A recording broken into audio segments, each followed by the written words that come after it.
بسم اللہ الرحمن الرحیم. ذرا خاموشی اختیار کریں پلیز.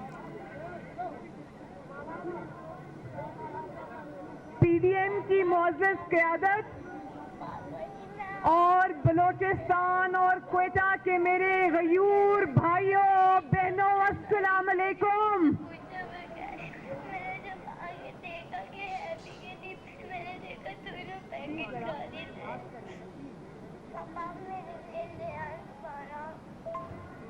کوئٹہ کے میرے جمہوریت کے سپاہیوں، پیارے بھائیوں بہنوں بزرگوں، آپ سب کا بہت بہت شکریہ کہ آپ نے بہت محبت اور شفقت سے میرا استقبال کیا. میں تہہ دل سے آپ کی مشکور ہوں.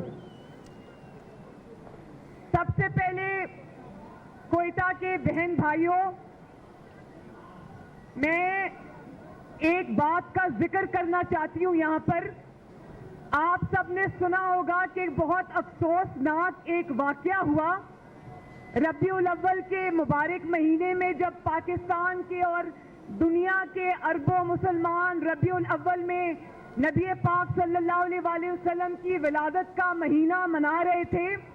تو فرانس کی ایک بلڈنگ سے انہوں نے جو توہین امیز خاکے، اس سے ہمارا دل، ہمارے جذبات بہت بری طرح مجروح ہوئے ہیں. تو کوئٹہ کے میرے بہن بھائیوں، میرے ساتھ ہاتھ اٹھا کے اپنا جو احتجاج ہے وہ رجسٹر کراؤ کہ آپ کے دلوں کو اس سے تکلیف پہنچی ہے. اللہ تعالیٰ سورہ علم نشرہ میں فرماتے ہیں کہ اے نبی، میں نے تمہارا ذکر بلند کر دیا. جس کا ذکر اللہ تعالیٰ نے بلند کر دیا، اس کے ذکر پہ انشاءاللہ رہتی دنیا تک کوئی آنچ نہیں آئے گی. اور دوسری بات یہ کہ ابھی ڈاکٹر عبد المالک صاحب نے ذکر کیا، میرا شکریہ ادا کیا کہ بلوچستان کے کچھ طلباء جن کو مسلم لیگ نون کی حکومت نے پنجاب کی یونیورسٹیز میں اسکالرشپس دیے تھے، حصہ دیا تھا، انہوں نے میرا شکریہ ادا کیا.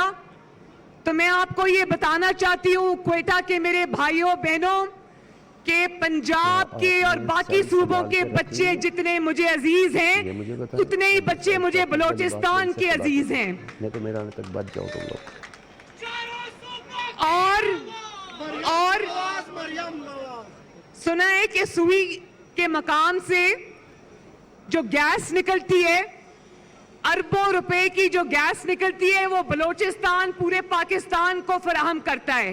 لیکن بہت افسوس کی بات ہے کہ صرف 600 بچوں کے اسکالرشپس، جو کہ شاید چند لاکھ یا چند کروڑ کا معاملہ تھا، وہ اس حکومت نے ختم کر دیے.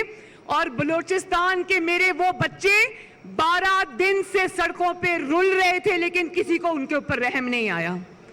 ان بچوں کی آنکھیں لال ہوئی تھی، زمین پہ ایک چادر بچھا کے سردی کے موسم میں وہ سو رہے تھے، لیکن کسی کو ان کے اوپر رحم نہیں آیا. بہت افسوس کی بات ہے، مجھے افسوس ہے اس بات کا، اور امید کرتی ہوں کہ انشاءاللہ تعالیٰ ان کے اسکالرشپس بحال ہوں گے. اور مجھے ابھی کسی صحافی نے پوچھا، میرے راستے میں صحافی نے ہوٹل میں مجھے پوچھا کہ آپ نے جو آج بلوچی لباس پہنا ہے، اس سے آپ بلوچستان کو کیا میسج دینا چاہتی ہیں؟ میں نے ان کو کہا کہ جو آج میں نے بلوچی لباس پہنا ہے، اس سے میں بلوچستان کے عوام کو یہ میسج دینا چاہتی ہوں کہ جتنی محبت مجھے پنجاب کے عوام سے ہے، اس سے زیادہ محبت مجھے بلوچستان کے عوام سے ہے.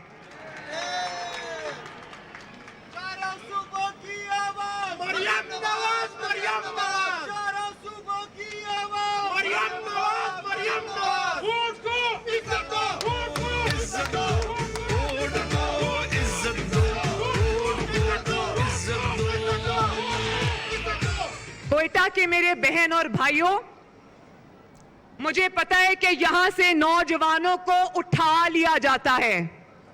مجھے پتا ہے کہ کبھی کبھی ان کی مسخ شدہ لاشیں مل جاتی ہیں اور اکثر وہ ہمیشہ کے لیے لاپتہ اور غائب ہو جاتے ہیں. ابھی جب میں اسٹیج پہ بیٹھی تھی تو ایک روتی ہوئی بچی میرے پاس آئی. ینگ بچی ہے وہ, اس کا نام ہے اسیبہ کامرانی اور وہ کوئٹہ سے تعلق رکھتی ہے. اس کے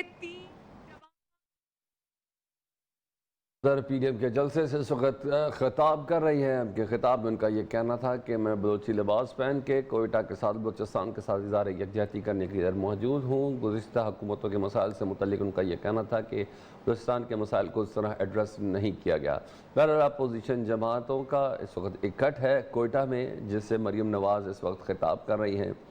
اپنے تجربات کی روشنی میں بتا رہی ہیں کہ انہوں نے مسلم لیگ نون کی جب نائب صدارت سنبھالی تو اس کے بعد کس قسم کے درد و جذبات کو بلوچستان کے لیے انہوں نے محسوس کیا. تاہم اپنے خطاب کے آغاز میں ان کا یہ کہنا تھا کہ میں بلوچستان کی عوام کے لیے بہت زیادہ شکر گزار ہوں کہ انہوں نے میرا اتنا زبردست استقبال کیا. ساتھ ساتھ فرانس کی جانب سے گستاخانہ خاکوں کے حوالے سے بھی ان کا یہ کہنا تھا کہ نہ صرف ان کا دل دکھا ہے بلکہ دنیا بھر میں موجود تمام مسلمانوں کا دل دکھا ہے. بلوچستان کے طلباء کے اسکالرشپس کو بحال کرنے کا انہوں نے مطالبہ بھی کیا. ان کا یہ کہنا تھا کہ ایسے موقع پر جب بلوچستان پورے ملک کو گیس فراہم کرتا ہے تو ادھر کے بچوں کے اسکالرشپ میں اتنی دیری کس بات کی ہے. یہ بھی بچے ہیں, ذرا اپنے اوپر اس چیز کو طاری کر کے سوچو کہ کیا گزرتی ہے جب ایک ماں باپ کے تین بیٹے غائب ہوتے ہیں.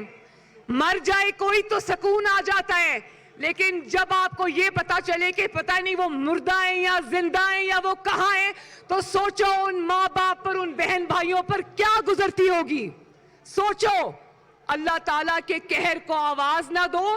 ان کی بد دعا میں اور آسمان میں کوئی حجاب نہیں ہے. خدا کا واسطہ ہے, اللہ تعالیٰ کا واسطہ ہے, ہوش کے ناخن لو. اپنے ہی لوگوں سے ستیلے لوگوں جیسا سلوک مت کرو. اور پھر بلوچستان کے میرے بھائیوں اور بہنوں, ہمیں یہ پتا چلتا ہے کہ یہ لوگ یہ سمجھتے ہیں کوئی کوئٹہ کے عوام کو یا بلوچستان کے عوام کو اپنے نمائندے چننے کا کوئی حق نہیں ہے. ان کو ان کی حکومت, ان کے وزیر اعلیٰ اور ان کے وزراء کا فیصلہ کوئٹہ کے بلوچستان کے عوام نہیں کریں گے, کوئی اور کرے گا. راتوں رات باپ یا ماں کے نام سے ایک پارٹی بنتی ہے اور وہ ایک بچے کو جنم دیتی ہے اور اگلے دن وہی بچہ وزیر اعلیٰ کی کرسی پہ بٹھا دیا جاتا ہے. شیم شیم شیم.